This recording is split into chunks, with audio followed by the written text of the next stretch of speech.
The first time I noticed him, I brushed it off. Just a stray thought, a flicker of interest that would vanish, but it didn't. Instead, I began watching him, really watching, in a way I never had before. He moved through the house with quiet confidence. Sometimes, I'd catch his eyes on me when he thought I wasn't paying attention. It was subtle, almost invisible.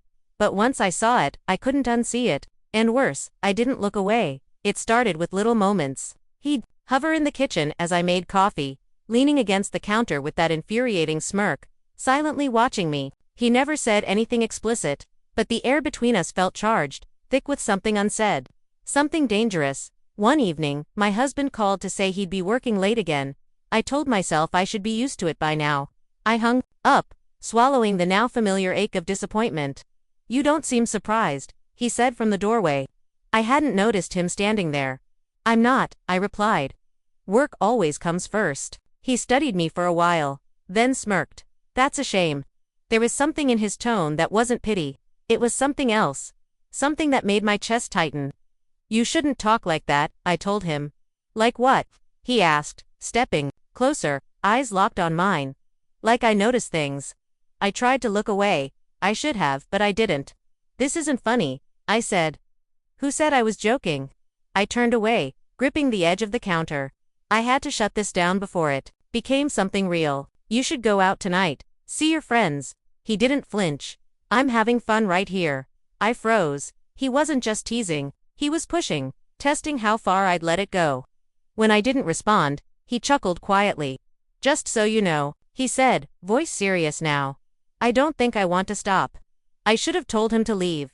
I should have been angry. But instead, I just stood there, pulse racing, shame already creeping in, knowing deep down I didn't want it to stop. I avoided him for days, threw myself into errands, conversations with my husband, anything to distract from how he made me feel, but it didn't work. One evening, I stepped out for air, and there he was. Shirtless, training in the backyard under the dim light.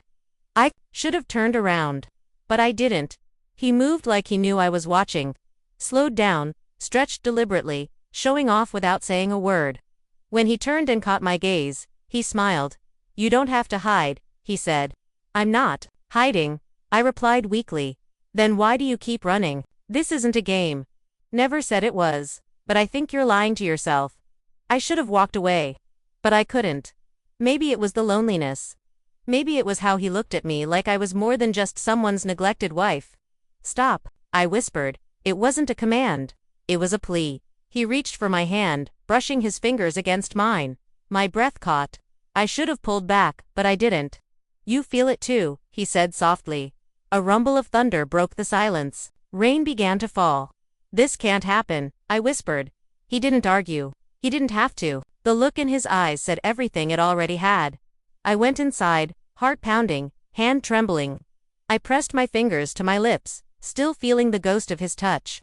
I wanted to blame him, but I knew the truth. I had been the one who looked first. That night, I couldn't sleep. His voice echoed in my mind. The next morning, when I came downstairs, he was already there, watching, waiting. "You didn't run this time," he said. "There's nothing to run from." "You sure about that?" He moved past me, barely brushing my waist. It could have been accidental, but it wasn't. Heat flooded through me. I had to get out before I did something reckless. But then he leaned in, his breath warm on my skin. "You keep saying this can't happen," he murmured. "But you never say you don't want it to." Another crash of thunder shook the house. The power flickered. His hand wrapped around my wrist, gentle but firm. One last silent offer. And I didn't pull away. When he kissed me, everything fell apart. Or maybe, for the first time in years, something finally clicked into place. The days that followed were a blur of secret touches and whispered words. I told myself I should feel guilty. I didn't. I only felt alive. My husband remained unaware. Or maybe just uninterested. He never saw how my breath hitched when our fingers touched over dinner. But his son always noticed. And he never let me forget it. One day, my husband left for a business trip. 3 days. I told myself I'd stay away. I meant it. But then there was a knock at my door. I shouldn't have opened it, but I did. "You've been avoiding me," he said. "We both know why, do we?" "This isn't right." "Then why does it feel like it is?" I didn't answer. I didn't need to.